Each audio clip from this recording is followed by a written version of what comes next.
Admiral Han stood before the massive viewing screen in the command center of the flagship. The blue and green planet called Earth slowly rotated below them, looking peaceful and defenseless. Behind him, dozens of his officers watched the same view, their scaled faces showing confidence and mild boredom. This was going to be easy. "Initial scan complete, Admiral," reported Commander, his voice carrying the usual calm tone of military precision. "The target species shows all expected patterns of a primitive civilization, multiple competing territories, constant internal warfare, basic nuclear technology only." Han nodded slowly. In his 300 years of military service, he had overseen the conquest of 47 star systems. Every single one had followed the same pattern. The hegemony would arrive, demonstrate their superior technology, and the local species would surrender within days or weeks. Some tried to fight at first, but they all eventually saw reason. "How many separate governments did the scan detect?" Han asked. 196 distinct political entities, sir. They appear to be in constant conflict with each other over resources, territory, and ideological differences. Several officers made the soft clicking sound that indicated amusement. A planet that could not even unite its own species was hardly worth calling a military target. "Their space capabilities." "Extremely limited, Admiral. They have placed some basic satellites in orbit and sent a few primitive exploration vessels to nearby planets in their system. No evidence of faster-than-light travel or energy weapons." Han turned away from the viewing screen and walked to the central planning table. A three-dimensional map of Earth appeared above it, showing population centers, military installations, and resource locations. Everything was color-coded and analyzed according to standard hegemony invasion protocols. "Estimated time for complete pacification?" he asked his planning staff. 3 solar cycles, sir," answered Major N, the chief strategy officer. "Possibly less if they surrender quickly after the initial demonstration." "Resistance level?" "Minimal to none, Admiral. The species shows all the signs of rapid capitulation. Their largest military forces are focused on fighting each other rather than defending against external threats. They have no unified command structure and no apparent ability to coordinate a planetary defense." Han studied the tactical display. The human settlements were scattered across the planet's surface in a chaotic pattern that made no military sense. Some were built in easily defended locations like islands or mountains, but many others were placed in open areas that would be impossible to protect from orbital bombardment. Their military bases were small and spread out, suggesting they had never considered the possibility of facing a unified enemy. "What about their nuclear weapons?" asked Commander Eth, the weapons specialist. "Primitive fission and fusion devices," and replied, "dangerous to their own species but completely ineffective against hegemony ship armor. Our defensive shields can absorb their most powerful weapons with no damage." The briefing continued for another hour as the officers reviewed standard invasion procedures. First, they would demonstrate power by destroying several military targets from orbit. This usually caused immediate panic and calls for surrender. If the locals were stubborn, the next step was to eliminate their communication systems and government centers. Finally, if necessary, they would land troops to establish control zones around major population centers. "Sir," interrupted Communications Officer Al, "we are receiving thousands of transmissions from the planet's surface." "Already, they have not even seen our ships yet." "No, sir, these appear to be routine communications between their various territories. But, Admiral, there is something unusual." Han raised one scaled eyebrow. "Explain." "The transmissions are in hundreds of different languages, sir. Our translation computers are having difficulty processing them all, but we are detecting repeated patterns that might be significant." "Show me." The main screen shifted to display text translations scrolling past in rapid succession. They were clearly communications between human military units, government officials, and news organizations. As Han read, his confident expression began to change. "Come and take it," appeared dozens of times in various languages. "We will never surrender. Death before dishonor. They can kill us, but they cannot defeat us." "Sir," Al said quietly, "the humans appear to be excited about our arrival." Han stared at the scrolling messages. This was not the normal response pattern. Usually, primitive species either tried to hide or immediately began broadcasting surrender offers. These humans seemed to be preparing for war. "Perhaps they do not understand the situation," suggested Commander. "Once we demonstrate our capabilities, they will see reason." "Begin standard protocol," Han ordered. "Target their largest military installation and eliminate it. A clean demonstration should end this quickly." The weapons officer began targeting sequences for a base the humans called the Pentagon. The orbital bombardment array powered up, ready to deliver a precisely measured strike that would destroy the target without excessive collateral damage. This first shot was always carefully calculated to show overwhelming power while leaving room for surrender. "Firing in 10 seconds, announced the weapons officer. Han watched the targeting display, expecting this to be the moment when human resistance ended before it began. The beam lanced down from orbit, striking the human military building with enough energy to vaporize it completely. For a moment, there was silence on the bridge as they waited for the usual flood of surrender communications. Instead, the communication stations erupted with activity. "Sir," Al said, his voice uncertain, "we are receiving responses from across the planet. Surrender offers. No sir battle cries." The main screen filled with new messages, these ones being broadcast openly on all human communication frequencies. Where they expected to see panic and defeat, they found something completely different. "They just made a big mistake. Now they have our attention. Welcome to Earth. We hope you brought enough ships." In Washington, emergency sessions were being called. In Beijing, military units were mobilizing. In Moscow, nuclear submarines were diving to battle stations.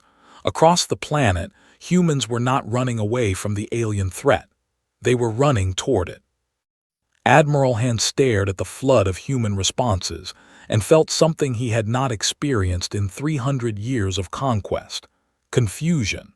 This was not how primitive species were supposed to react to superior firepower. "Sir," his communications officer said, "we are also detecting massive increases in human military activity. They appear to be organizing." "That is impossible.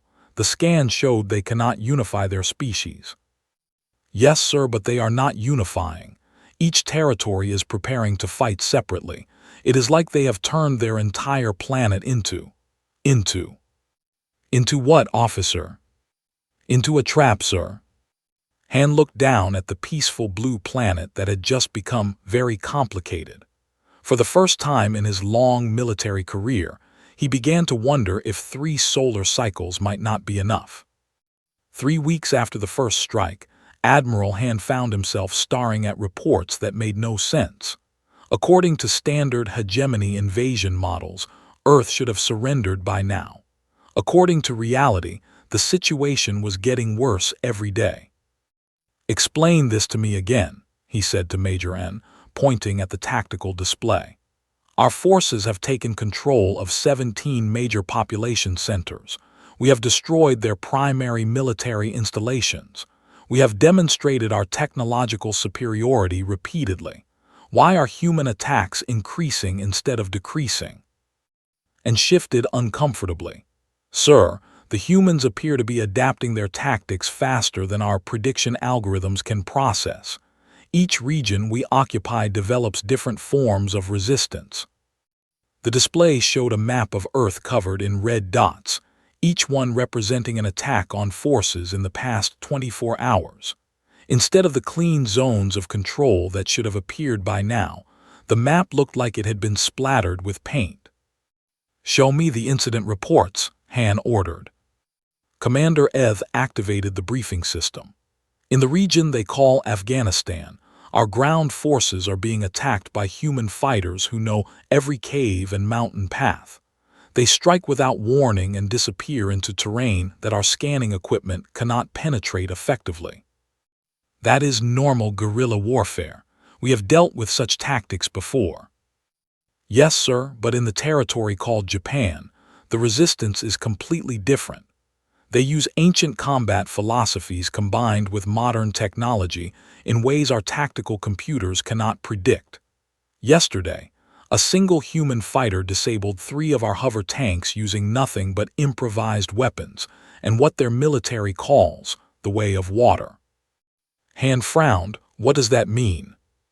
We are not entirely certain, sir, but it seems to involve flowing around our attacks instead of meeting them directly, then striking at weak points we did not know existed. The briefing continued with reports from around the planet. In Texas, humans had formed civilian militias armed with primitive projectile weapons that somehow managed to damage equipment by targeting specific components.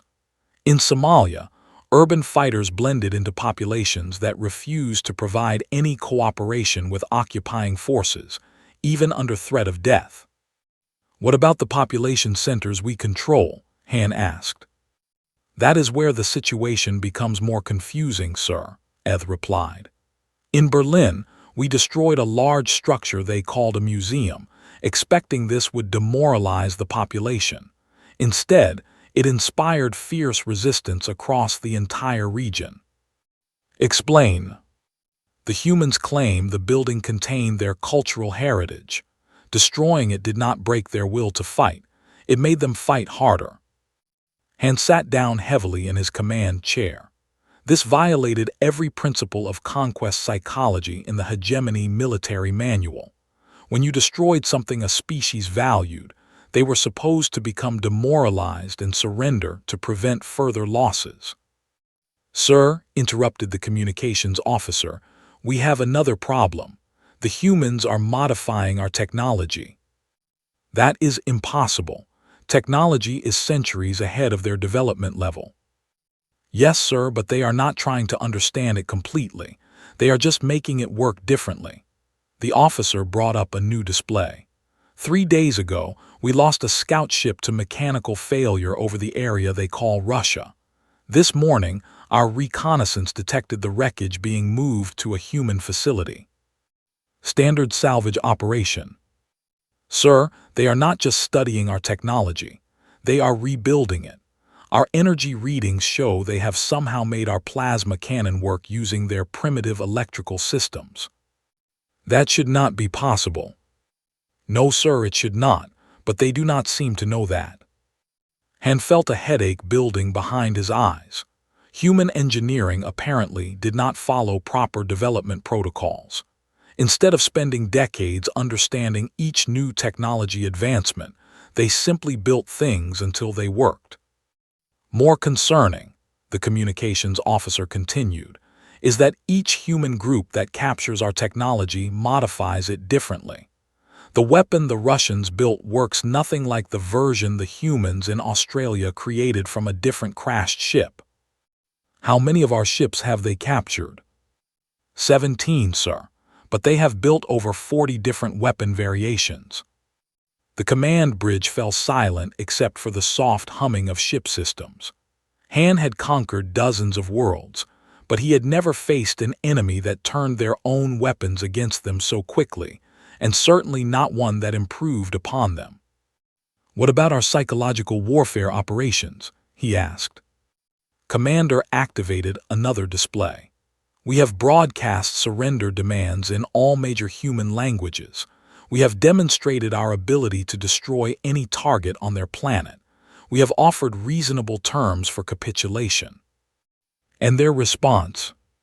They have started broadcasting back to us, sir. Han looked confused. Surrender offers. No, sir, insults, challenges, and something they call music. The communications officer played a sample of intercepted human transmissions. Instead of the formal surrender negotiations Han expected, he heard sounds that made no logical sense. Rhythmic patterns with human voices making emotional appeals that were clearly meant to inspire continued resistance rather than promote surrender. They are using their communication systems to coordinate attacks, continued, but also to share what they call morale. Each territory creates different sounds and stories that seem designed to make other humans fight more effectively. Are they sharing tactical information? Yes, sir, but not in the way we expected. Instead of formal military intelligence, they share stories about successful resistance operations. Each story spreads across their communication networks and inspires similar attacks in completely different regions. Han studied the tactical display again. The pattern of human resistance was unlike anything in military experience. Instead of a unified defense that could be systematically destroyed, or scattered guerrilla actions that could be contained, Earth had become something unprecedented. "Sir," said Majorin quietly, "request permission to contact High Command for additional resources." "What are you recommending?" "Triple our ground forces, sir. Increase orbital bombardment capabilities.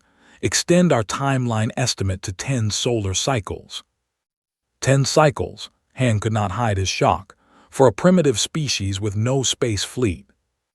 "Sir, they may not have a space fleet, but they have something else. Every day we remain in this system, they become more dangerous. Yesterday, a group of human engineers in India successfully modified our shield technology and used it to protect one of their cities from our bombardment."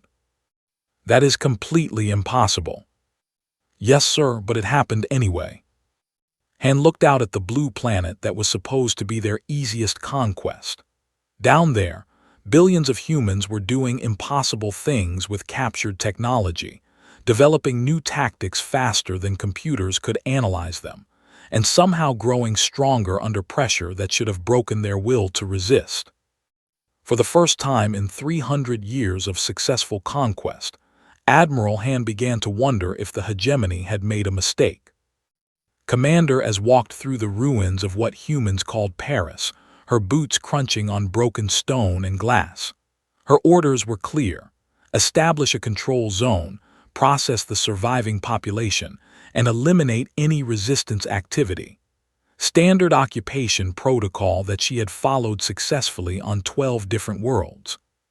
But Earth was not like the other worlds. 6 months into the invasion, something was happening to the forces that Admiral Han did not want to acknowledge in his reports to High Command. The troops were changing, and it started with simple questions that should not have been asked. "Commander," said Sergeant, approaching her position near what the humans called the Louvre Museum, "the human prisoners are asking to retrieve items from the damaged buildings." "Items of military value." "No, sir, they call them art. Paintings, sculptures, books. They say these objects are important to their culture." As had heard similar requests from prisoners on other worlds, but usually for practical items like food, medicine, or communications equipment. She had never encountered a species that valued non-functional objects during a military occupation.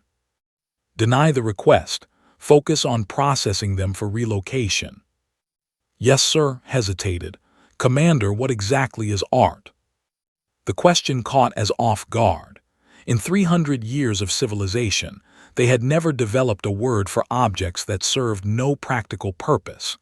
Their society was built on efficiency, unity, and logical progression toward defined goals. Decorative items were considered wasteful. "It appears to be objects they create for emotional stimulation," she answered.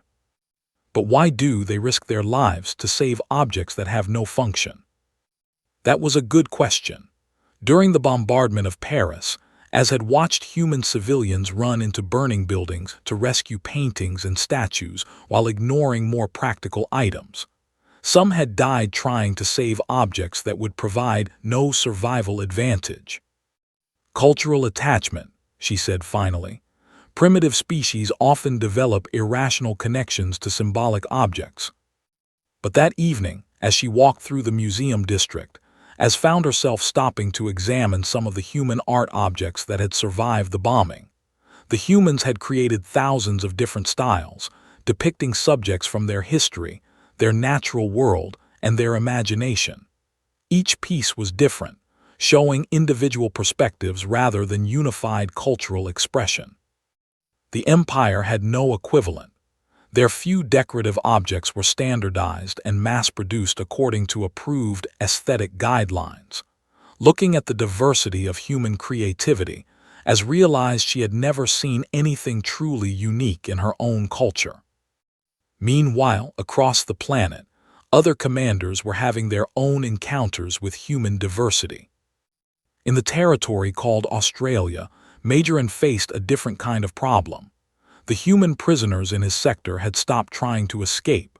Instead, they had begun teaching guards about their local wildlife and survival techniques.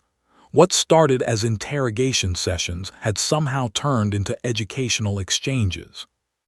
The creatures called kangaroos are adapted for efficient travel across long distances in harsh environments, explained a human scientist named Dr. Sarah during what was supposed to be a strategic intelligence interview. Their physiology represents an elegant solution to resource conservation. Majoran found himself genuinely interested in the explanation. Biology was efficient but standardized. These humans had evolved alongside thousands of different species, each adapted to different environmental challenges. The variety was fascinating. "Why do your people not eliminate the inefficient species?" he asked. Doctor looked confused. Inefficient. Each species fills a different role in the ecosystem. The diversity makes the whole system stronger. That night, and sent a message to his subordinates that deviated from standard protocol. Instead of ordering increased surveillance of human prisoners, he authorized educational exchanges that might provide valuable intelligence about human psychology and planetary resources. He did not mention in his report that he had also authorized better food and medical care for the prisoners, because he found their knowledge too valuable to lose. In Germany, Captain encountered something even more disturbing: humans who showed mercy to prisoners. When 3 of his scouts were captured during a reconnaissance mission, he expected them to be executed according to normal military practice. Instead, they were returned under a white flag after receiving medical treatment. "Why did you heal our wounded?" he asked the human commander during the prisoner exchange. "Because they were wounded," the human replied, as if the answer was obvious. "But they are your enemies. They are soldiers following orders like us. The war is not their fault." Captain had fought in 17 different campaigns, and he had never encountered an enemy that treated captured as anything other than threats to be eliminated. The concept of showing kindness to defeated opponents was completely outside his experience. That night, he found himself questioning orders that required the execution of human prisoners who possessed valuable intelligence. If humans could show mercy to their enemies, why could not do the same? Back on the flagship, Admiral Han began receiving reports that concerned him more than human military resistance. His officers were asking for permission to study human languages, human history, human culture. They were requesting extended tour of duty instead of demanding rotation back to hegemony space. Some were even suggesting modifications to standard occupation protocols based on local conditions. "Sir," reported Communications Officer Al during the morning briefing, "we have detected unauthorized transmissions between our ground forces and human civilians." "Military intelligence gathering." "Not exactly, sir. It appears our troops are talking to them about non-military subjects." "Clarify." Sergeant and in the Africa sector has been learning human music. Captain, as in South America, has been studying their agricultural techniques. Major N in Asia has been participating in what humans call philosophical discussions. Han felt a cold sensation in his stomach. Are they sharing classified information? No, sir, but they are sharing opinions. About society, about the hegemony, about whether there might be better ways to organize civilization. That afternoon, Admiral Han received a transmission that made everything worse. It was from the hegemony, from subject species that had been peacefully conquered decades ago. Admiral, the message began, we have been monitoring human resistance broadcasts.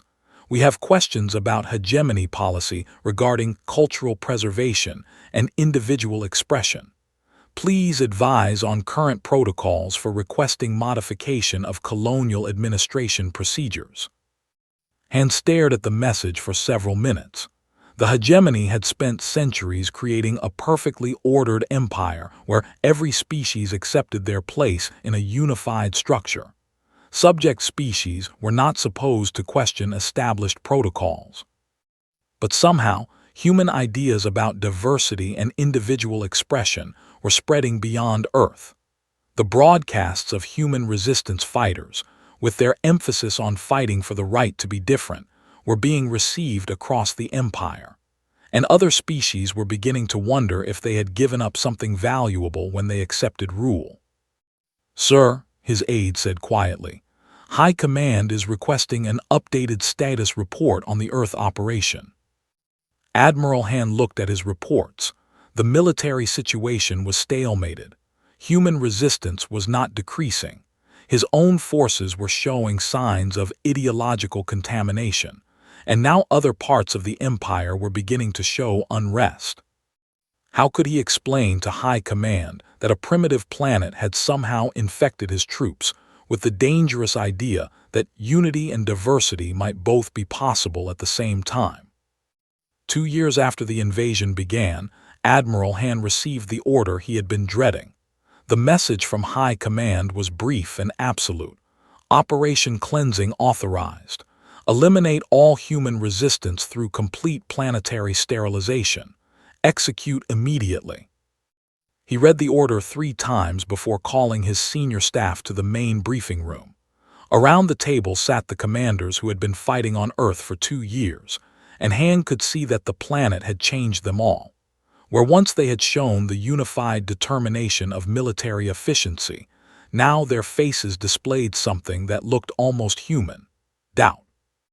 High Command has authorized planetary sterilization, he announced. We are to eliminate all human life and begin standard colonization procedures for hegemony use. The silence that followed was unprecedented in Han's experience. Officers were supposed to acknowledge orders immediately and begin implementation. Instead, his staff exchanged glances that suggested something dangerous: independent thought. Commander Az was the first to speak. Sir, with respect, complete elimination of the human population would result in the loss of significant cultural and technological resources. The humans have proven too resistant for standard pacification. High Command has determined that the costs of continued occupation outweigh the benefits. Admiral, Majoran said carefully, my forces have developed effective cooperation protocols with human prisoners. They have provided valuable intelligence and innovative solutions to several tactical problems. Eliminating them seems wasteful. Han stared at his officers. 2 years ago, they would never have questioned a direct order from High Command.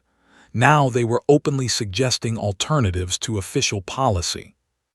The order is not open for debate, he said firmly. Begin targeting sequences for major population centers. We will proceed with orbital bombardment at 800 tomorrow. Sir, Captain said quietly, I cannot comply with that order.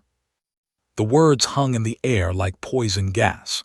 In 300 years of military history, no officer had ever refused a direct order from High Command. Explain yourself, Captain. The humans in my sector have shown mercy to our captured personnel. They have shared food supplies during shortages and provided medical assistance to our wounded troops. I cannot authorize the killing of non-combatants who have acted with honor toward our forces. Captain, you are relieved of command. Security, place him under arrest. But the security officers did not move. Chief, who had served with Han for 50 years, shook his head slowly. "Admiral, I have been monitoring communications from the... This situation extends beyond Earth." Han felt his world shifting beneath him. "Explain." "Sir, 17 colonial worlds have declared independence from the hegemony. They cite human broadcasts about the right to cultural self-determination as justification for breaking their colonial agreements." "That is impossible." "Sir, the humans have been broadcasting their resistance activities across standard communication channels for 2 years. Every species in the Empire has been watching them fight for the right to remain diverse rather than accept unity through conquest. Other species are now demanding the same rights." Activated the communications display, showing a map of the Empire. Instead of the solid green that indicated loyal hegemony territory, the display was covered with yellow and red zones showing civil unrest and open rebellion. "The Hegemony Council has declared martial law across 12 sectors," continued. "They are demanding immediate suppression of all human cultural broadcasts and the execution of any colonial subjects who request modification of their administrative status." "Then we follow our orders," Han said, though his voice lacked conviction. Commander S stood up slowly. "Admiral, I have something to show you." She activated her personal data pad, displaying images from her sector in Paris. Instead of the standard military reports Han expected, he saw something unprecedented. Soldiers and human civilians working together to rebuild damaged infrastructure. "Sir, the humans taught us that cooperation produces better results than domination. My construction teams have become 40% more efficient by incorporating human engineering techniques that prioritize adaptability over standardization." Major N added his own display. "Admiral, human agricultural methods have increased food production in my sector by 60%. Their techniques work because they adapt to local conditions rather than imposing uniform solutions." One by one, his officers presented evidence that 2 years of fighting humans had taught them something the hegemony had never considered: that diversity might actually be more efficient than unity. "You are all suffering from cultural contamination," Han said, but his words sounded weak even to himself. "Human ideas are infecting your judgment." "Sir," said Captain, "what if the humans are right?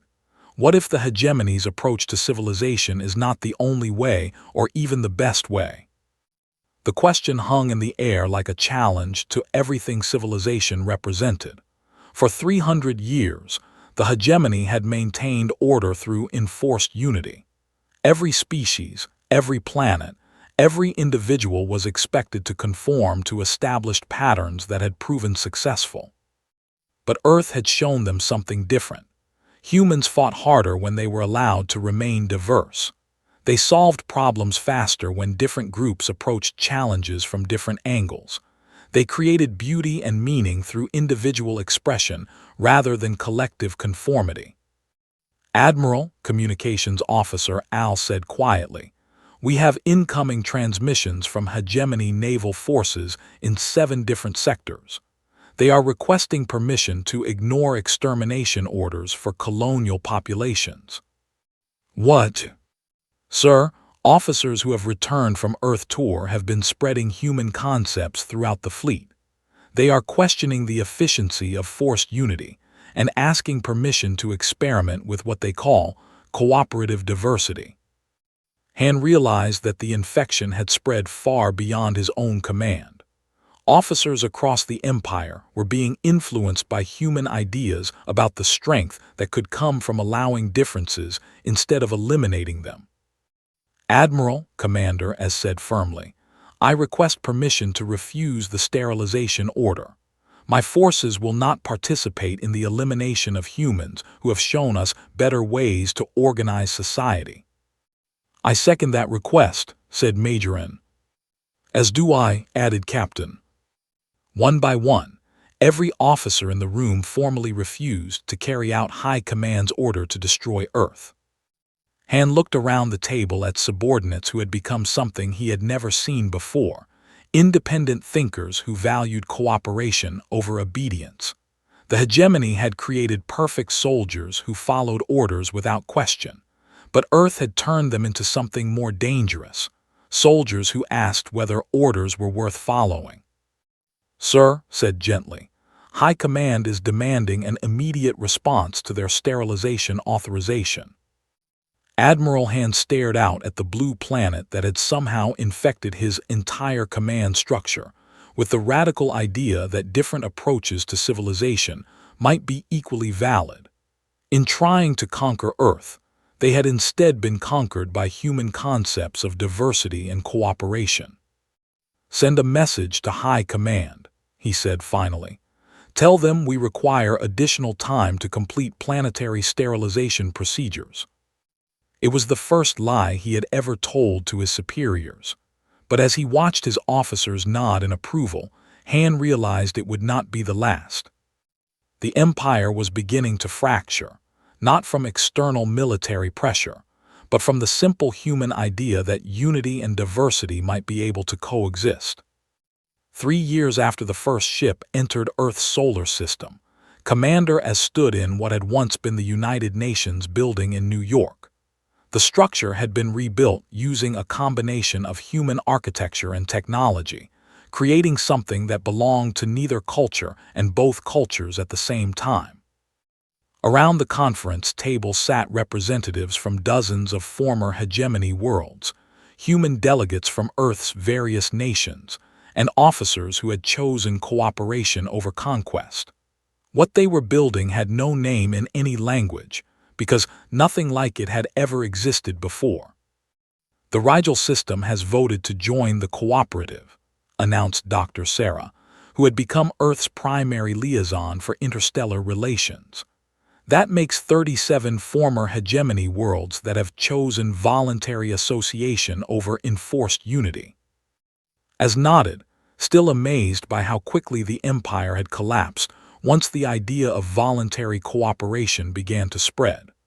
What had taken the hegemony thousands of years to build through conquest had dissolved in months when subject species realized they had alternatives to submission. "What about the core hegemony worlds?" asked Captain, whose ships now patrolled space lanes to protect refugee convoys from the remaining hegemony loyalists. "Still fighting among themselves," reported Major N. High Command split into 3 factions after Admiral Han's defection. Each group claims to represent the true hegemony, but none of them can maintain control over more than a few systems. It had been 6 months since Han formally refused High Command's orders and declared the Earth Fleet an independent military force. Within weeks, similar declarations had come from commanders across the Empire. The rigid command structure that had held the hegemony together had shattered when officers began thinking for themselves instead of simply following orders. "The irony is remarkable," said Doctor, looking at a display showing the former empire's boundaries. "The hegemony succeeded by imposing their values on every species they conquered, but they never considered that the process might work in reverse." As understood what she meant, they had infected Earth with their technology and military tactics, but Earth had infected them with something more powerful, the idea that strength could come from diversity rather than uniformity. "How are the transition protocols working in the former colonial systems?" she asked. "Better than expected," answered. "Species that had been suppressed for generations are rediscovering their own cultures while maintaining beneficial hegemony technologies. They are combining their traditional art forms with engineering. The colonies are developing new agricultural methods that use both species' knowledge." "Any conflicts?" "Some adjustment difficulties, but nothing like the wars the hegemony predicted would happen if species were allowed to maintain separate identities. Apparently, diversity does not automatically lead to violence." That had been one of the biggest surprises for former hegemony officers. They had been taught that different cultures inevitably led to conflict, and that peace could only be maintained through enforced conformity. Earth had proven that principle completely wrong. "Speaking of Earth," Doctor said with a smile, "we have an announcement.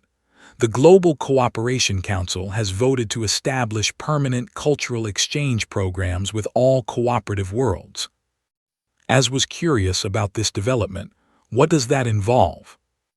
Each participating world will host educational exchanges with other member cultures. Artists, scientists, engineers, and philosophers will spend time learning from each other's approaches to civilization. For what purpose?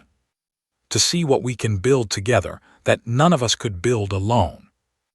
It was a concept that would have seemed impossible under hegemony rule, where each species was assigned specific roles in a vast hierarchy.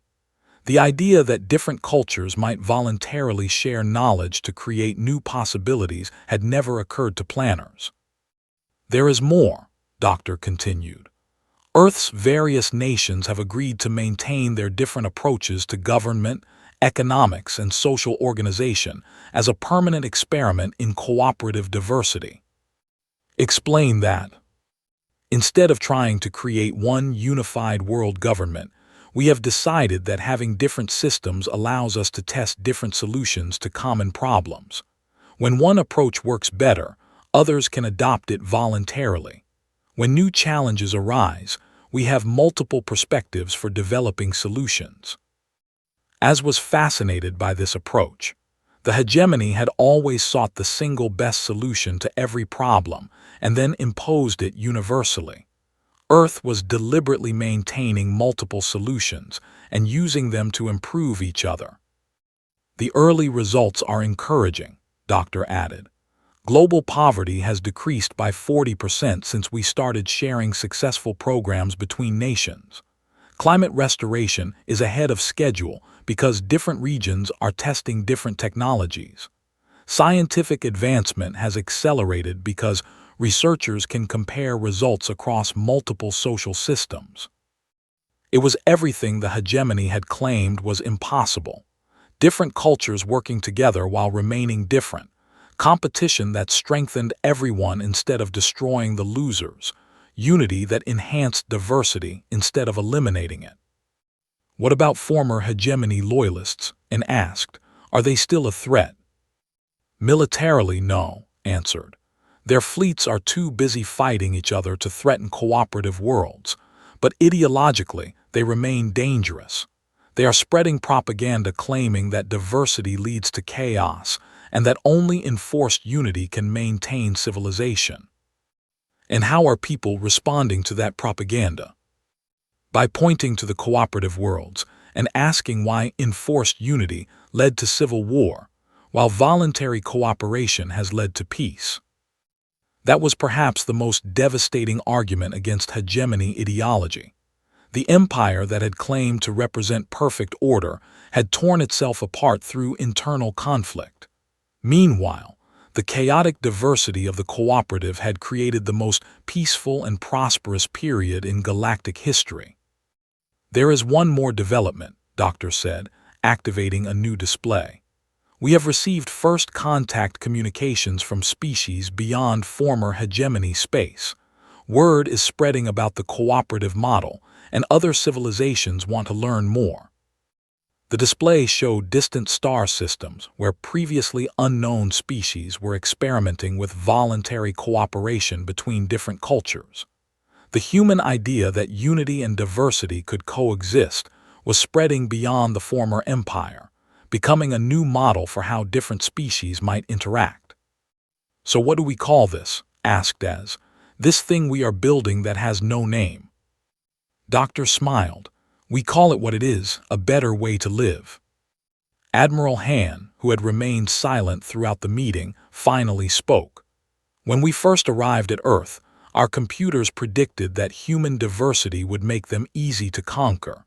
They were unable to unify against threats, unable to maintain consistent policies, unable to present a coordinated defense." "And all of that was true," Doctor agreed. We could not unify the way you expected us to. But it did not make you weak, it made you stronger. Yes, our diversity meant that when you defeated one approach, we had dozens of others to try. When you adapted to our tactics, we had entirely different tactics to use. When you thought you understood us, we surprised you by being something completely different. Han nodded slowly. We came to impose unity on human diversity. Instead, you taught us that diversity and unity could work together. And now, we are all part of something neither of our species could have created alone.